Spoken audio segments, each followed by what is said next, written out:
नमस्कार दोस्तों, welcome to target MPPSC. आज मध्य प्रदेश के सामान्य ज्ञान में हम देखेंगे नदियाँ, जो कि आज होगा पार्ट बी, मध्य प्रदेश की नदियाँ। ठीक है, और यदि आपने मध्य प्रदेश की नदियाँ पहले पार्ट नहीं देखा है तो आप प्लेलिस्ट में जाकर इसको देख सकते हैं। ठीक है, और इस चैनल को प्लीज़ सब्सक्राइब कर लीजिए। ठीक है, जिसके लिए आपको हमारे पास नोटिफिकेशन मिलता रहे। ठीक है, और हम देखेंगे मध्य प्रदेश की नदियाँ, वो भी मैप में, कि मध्य प्रदेश की नदियाँ और उद्गम स्थल। ठीक है, और इसकी लंबाई और किस नदी में आकर मिलती है ये देखेंगे। किसकी सहायक नदी कौन सी, किस नदी की सहायक है, और कुछ लास्ट में हम करेंगे कुछ क्वेश्चन डिस्कस। ठीक है, चलिए देखते हैं, स्टार्ट करते हैं मध्य प्रदेश की नदियाँ। ठीक है, तो पहले हम बनाएंगे मैप।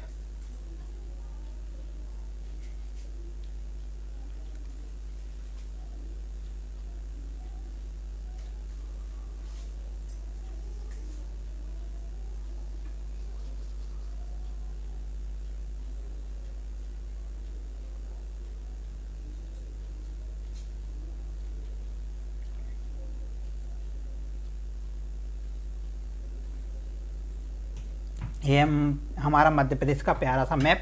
ठीक है, और आगे के हम ये हमारा पार्ट 2 है मध्य प्रदेश की नदियों में। ठीक है, तो आज हम देखेंगे चंबल नदी की सहायक नदियाँ। ठीक है, तो कल मैंने आपको बताया था इंदौर के यहाँ से, यह है इंदौर के जानापाव पहाड़ी से निकलती है चंबल नदी।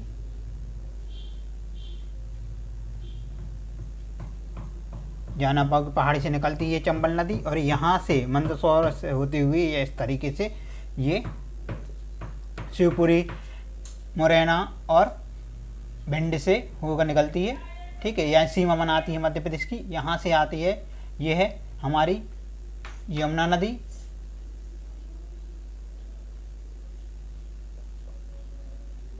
ठीक है, ये हमारी यमुना नदी। अब देखिए, ये है चंबल नदी।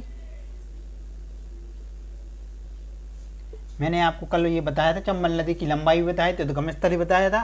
ठीक है, और आज देखते हैं हम इसकी सहायक नदी। ठीक है, पहले देखिए, ये है इसकी सहायक नदी कौन सी है, देवास से निकलती है।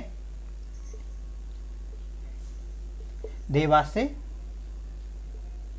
बागली गांव से निकलती है। ठीक है, ये हमारी काली सिंध नदी, जो कि चंबल में यहाँ पर में आकर मिल जाती है। इसको बोलते हैं काली सिंध नदी। ये हमारी काली सिंध नदी है। इसकी लंबाई है 150 किलोमीटर। ठीक है, ये हमारी है देवास से निकली है बागली गांव से। ठीक है, ये है चंबल की सहायक नदी है। इसकी लंबाई 150 किलोमीटर है। ठीक है, इसको कहते हैं काली सिंध नदी। और दूसरी इसकी सहायक नदी है, देवास से निकलती है, जो कि यहाँ से यहाँ पर मिल जाती है, जो कि हमें पार्वती नदी, इसको बोलते हैं पार्वती नदी।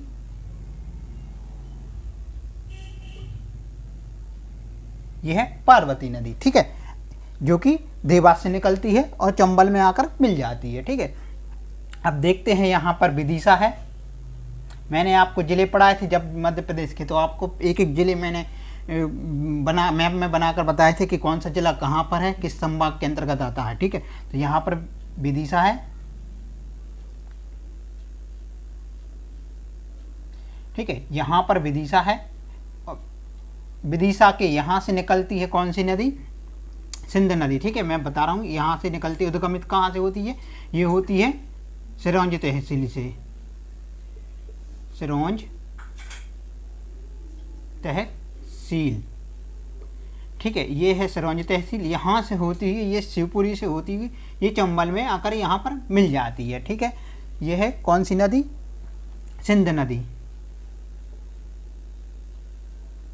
सिंध नदी। ठीक है, यह है विदिशा से निकलती सिरोंज तहसील से सिंध नदी। ठीक है, इसकी लंबाई है 470 किलोमीटर। ठीक है, यह है सिंध नदी की लंबाई है 470 किलोमीटर। ठीक है, अब देखते हैं हम अन्य दूसरी नदियाँ। ठीक है, आप इसका स्क्रीनशॉट ले लीजिए।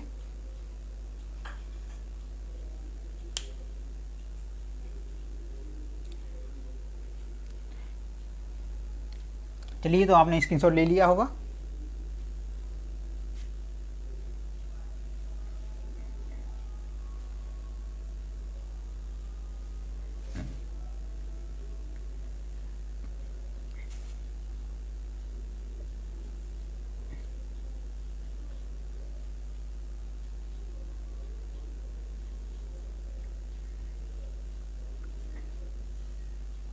ठीक है, ये है चंबल नदी, ये हमारी मध्य प्रदेश की सीमा चंबल नदी। ठीक है, अब देखते हैं यहाँ पर, मैंने कल आपको बताया था, कल के लेक्चर में अगर आपने नहीं देखा होगा तो आप देख लीजिए। कल मैंने आपको बताया था यहाँ पर रायसेन से, रायसेन, ठीक है, रायसेन के कुमरा गांव से, रायसेन के कुमरा गांव से यहाँ से उद्गमित होती है हमारी बेतवा नदी। ठीक है, जो कि कल यहाँ पर थोड़ी सी त्रुटि हो गई थी दोस्तों, इसके लिए मैं बहुत बहुत आपसे क्षमा चाहता हूँ कि यहाँ पर मैंने बताया था कि ये समापन होती है, समापन स्थल मैंने आपको दीनापुर बताया था, जो कि गलत है। मैं इसके लिए आपसे क्षमा प्रार्थी हूँ। यहाँ पर हमीरपुर है।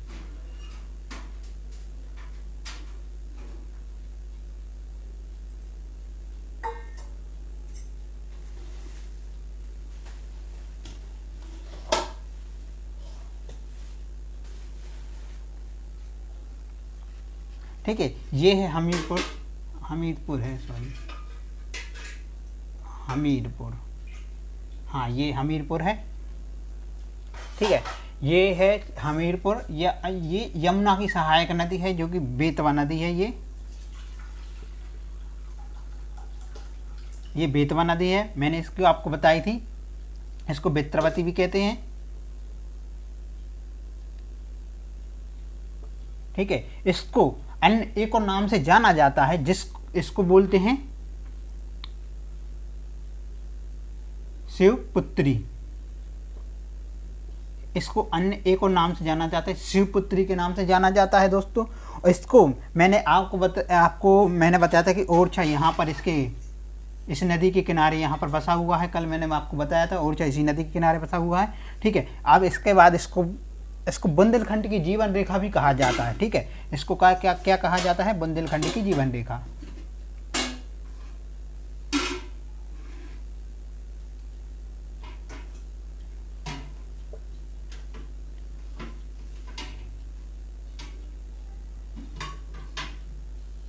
बुंदेलखंड की जीवन रेखा भी इसको कहा जाता है। ठीक है, इसकी लंबाई मैंने आपको बताई थी कल आपको 480 किलोमीटर है ये इसकी कुल लंबाई।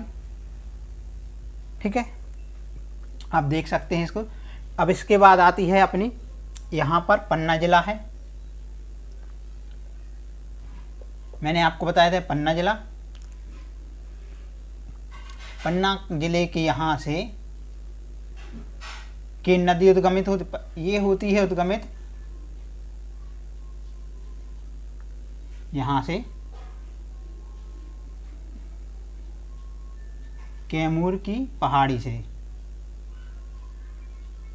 ये होती कैमूर की पहाड़ी से उद्गमित होती है और ये इस तरीके से ये यहाँ पर मिल जाती है। ठीक है, यहाँ पर बेतवा नदी में इसको केन नदी कहा जाता है, केन नदी।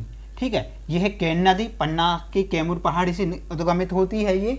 ठीक है, और ये केन नदी बेतवा में आकर मिल जाती है। इसकी कुल लंबाई है 427 किलोमीटर।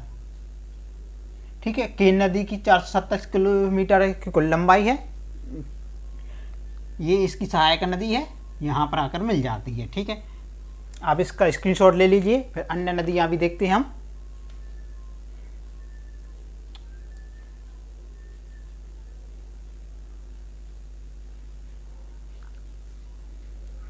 चलिए, तो आपने स्क्रीनशॉट ले लिया होगा।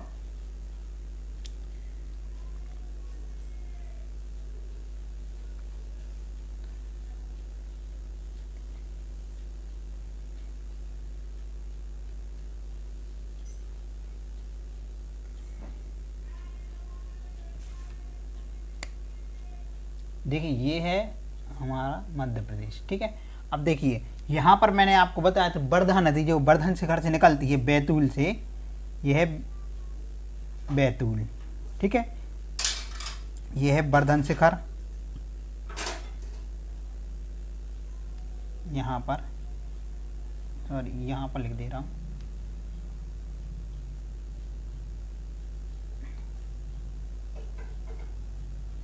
यह वर्धन शिखर, ठीक है। यहाँ से वर्धा नदी निकली है बैतूल जिले से इस तरीके से।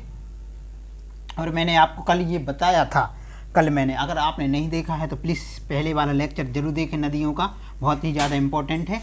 यहाँ से सिवनी जिले के पारस बाड़ा से, यह सिवनी जिले के पारस बाड़ा से उद्गमित होती वैनगंगा। और ये मैंने आपको बताया था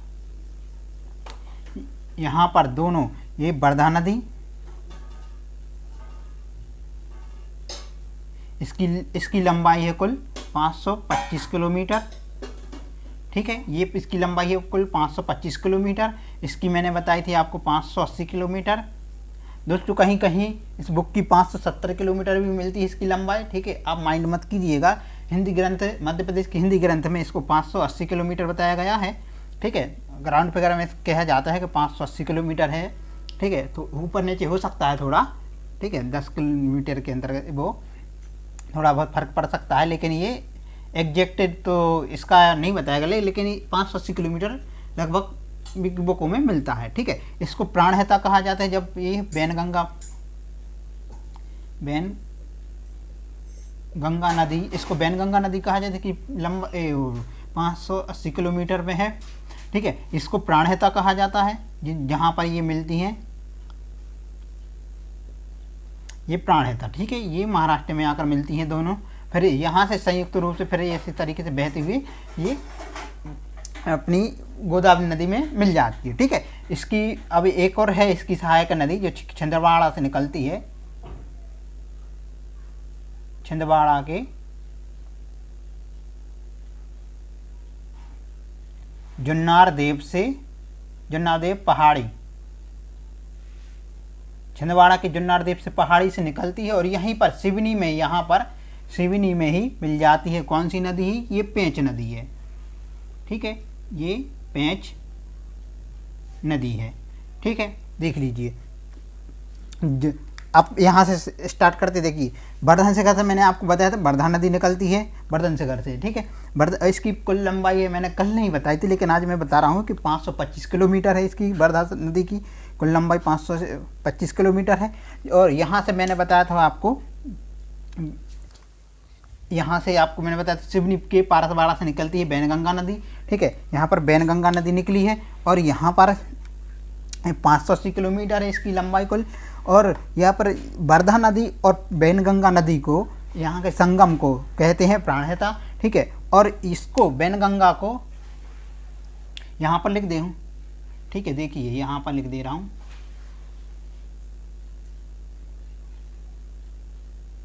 इसको कहा जाता है दक्षिणी गंगा,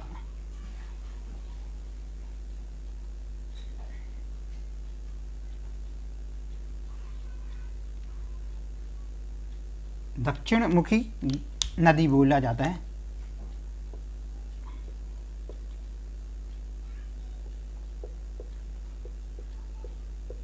दक्षिण मुखी, इसको दक्षिण मुखी नदी भी कहा जाता है क्योंकि ये देखिए यहाँ से दक्षिण में बहती प्रभावित होती है, इसलिए इसको दक्षिण मुखी नदी भी कहा जाता है, ठीक है। देखिए यहाँ से छिंदवाड़ा से जुन्नार देव पहाड़ी से निकलती है पेंच नदी, इसका उद्गम स्थल है पेंच नदी का, यहाँ से जुन्नार देव की पहाड़ी से, ठीक है। और ये यहाँ का सिवनी ही में ही, सिवनी जिले में ही यहाँ पर वैनगंगा से मिल जाती है, ठीक है। अब देखते हैं, यहाँ मैंने बताया था कि ये इस तरीके से मैंने यहाँ पर बताया था आपको कि चंबल नदी की एक सहायक नदी है जो कि मंदसौर में आकर मिल जाती है, इसको कहा जाता है क्षिप्रा नदी,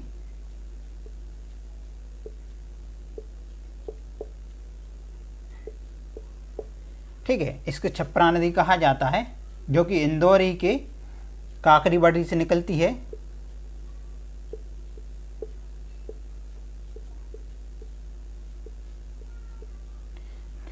मैंने आपको कल बताया था कि इंदौर की काकरीवाड़ी से निकलती है छिप्रा नदी यहाँ से इंदौर से निकलती है और इंदौर यहाँ पर मंदसौर में आकर मिल जाती है। ठीक है, मैंने बताया था कि छिप्रा नदी की इसकी यहाँ पर कुंभ का मेला आयोजित होता है। आप लोगों को भी पता है कि कुंभ का मेला यहीं पर आयोजित होता है इसके किनारे।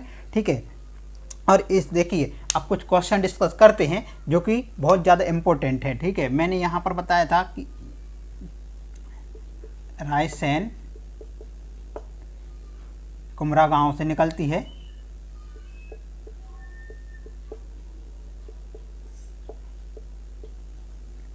ये बेतवा नदी। ठीक है, ये बेतवा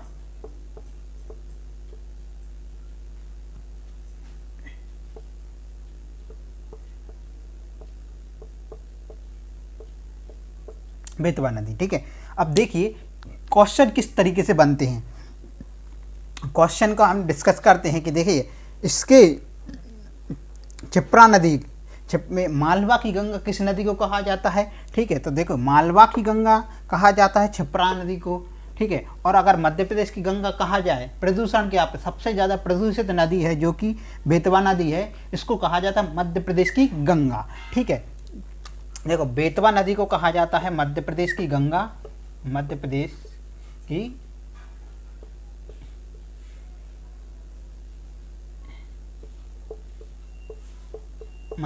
गंगा बेतवा नदी को कहा जाता है। ठीक है, अगर पवित्रता के आधार पर कहा जाए कि पवित्रता के आधार पर कौन सी मध्य प्रदेश की गंगा है, तो वो आपको भी पता है कि नर्मदा नदी है, जो कि यहाँ से इस तरीके से होती हुई बहती है। ठीक है, पवित्रता के आधार पर हो गई अपनी नर्मदा नदी। ठीक है, और अगर प्रदूषण के आधार पर कहा जाए कि सबसे ज़्यादा प्रदूषित है जो नदी, इसको मध्य प्रदेश की गंगा किसे कहा जाता है, तो हमारा आंसर होगा बेतवा नदी। ठीक है, यह है बेतवा नदी। और अगर कहा जाए कि मालवा की गंगा किसे कहा जाता है, तो आपको भी पता है कि ये मैंने अभी बताया था छिप्रा नदी को। ठीक है,